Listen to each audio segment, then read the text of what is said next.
तिसऱ्या टप्प्यातील मतदान 7 मे रोजी होत आहे आणि निवडणुकीची प्रशासनाकडून तयारी पूर्ण झाली आहे। रायगड लोकसभा मतदारसंघात एकूण 16,68,372 मतदार मतदानाचा हक्क बजावणार आहेत। रायगड लोकसभा मतदारसंघात एकूण 6 विधानसभा मोडतात। यामध्ये अलिबाग, पेण, श्रीवर्धन महाड, दापोली, गुहागर या मतदारसंघाचा समावेश आहे।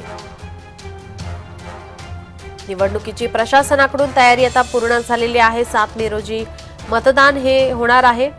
तिसऱ्या टप्प्यातील मतदान महाराष्ट्रातलं हे होत आहे।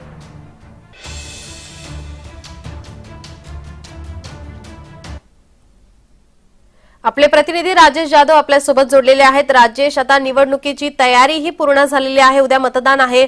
उन्हाचा तडाखा आपण एकीकडे पाहतोय। काय वाटतं, मतदारांना आवाहन सुद्धा करण्यात येत आहे मोठ्या प्रमाणे मतदान करण्यासाठी। या आता काय वाटतं की एकंदरीत तिसऱ्या टप्प्याचं मतदान किती टक्केवारी होऊ शकतं? हा, बरोबर आहे नीलम। एकंदरीत तिसऱ्या टप्प्याचं मतदान आता होत आहे। आता हा जो रत्नागिरी जिल्हा आहे तो मुळात पहिलं जिल्हा वाईज मतदान व्हायचं किंवा मग जो लोकसभा जो मतदारसंघ असतो तो एक असायचा, मात्र विभागणी झालेली आहे मतदारसंघाची। रायगड रत्नागिरी आणि सिंधूर रत्नागिरी म्हणजे रत्नागिरीचे 2 विभाग झालेले आहेत। एक विभाग रायगडमध्ये आहे किंवा दुसरा विभाग रत्नागिरीमध्ये गेलेला आहे किंवा मग सिंधुदुर्गमध्ये गेलेला आहे।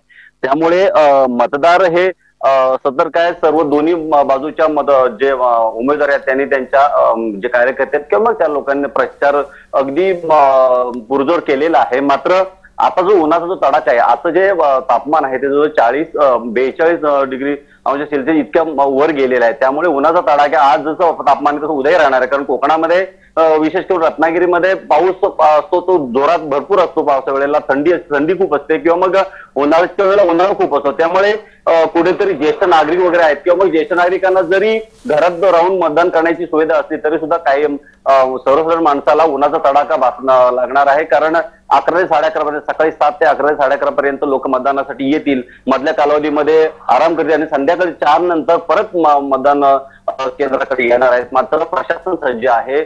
कुठल्या प्रकारचा अनुचित प्रकार घडू नये म्हणून पोलीस प्रशासन सज्ज आहे।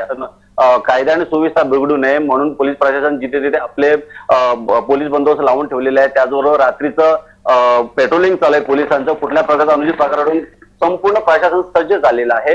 त्याचबरोबर रात्रीचे शुभप्रचार जिथे जिथे चालू आहेत किंवा मग गाड्या तपासणी चालू आहे, जिथे जिथे स्थिर तपासणी आहे नाक्यांवर तिथे तिथे पोलीस स्थिर तपासणी करीत आहेत।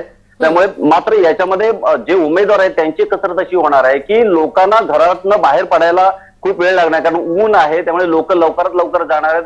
कदाचित गर्दी मतदान केंद्रामध्ये किंवा बूथ केंद्रावर होणार आहे। त्यामुळे ही सतर्कता घेणं गरजेचं आहे। कसरत आहे ती उमेदवारांची आणि उमेदवारांच्या कार्यकर्त्यांची की ते राजेश, एकंदरीतच रायगडमध्ये या ठिकाणी कशा प्रकारे राजकीय पक्ष हे सक्रिय पाहायला मिळाले, कशा प्रकारे प्रचार झालेला आहे, त्या संदर्भात काय अधिकची माहिती?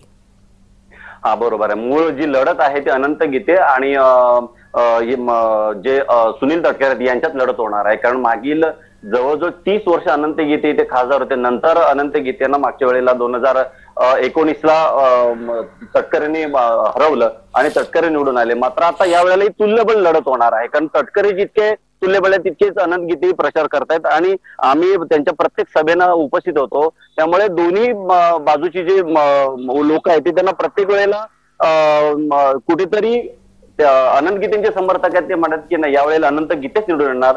पण त्याच तुलनेनं सुनील तटकरेंची समर्थक आहेत ते म्हणतात नाही यावेळेला सुनील तटकरे निवडून येणार। मात्र खाडीपाट्याचा जो मुसलमान जो मतदार आहे, म्हणजे आपण जातीवाईज जर किंवा मग समाजवाईज जर बोललो तर मुसलमान मतदार आहे त्याचा जो मतदान आहे ते निर्णायक ठरणार आहे। कारण ह्या वेळेला मुस्लिम जो मतदार आहे, जो 11 ते 12% मुस्लिम मतदार जो टक्का आहे तो कुठे जातो हे तितकंच महत्वाचं ठरणार आहे। त्यामुळे उमेदवारांची कसरत आहे किंवा त्यांच्या कार्यकर्त्यांची कसरत आहे की मुस्लिम मतदार कसा ओळखता येईल किंवा मग आम्ही पाहिलं तर तटकरेंच्या जितका मुस्लिम मतदार किंवा मग लोक होती सभांना तितकेच अनंत गीतेंच्या सभा नव्हते। त्यामुळे कुठेतरी तुल्यबळी लढत होणार हे निश्चित आहे। नक्कीच। धन्यवाद राजेश, तुम्ही दिलेल्या सविस्तर माहिती।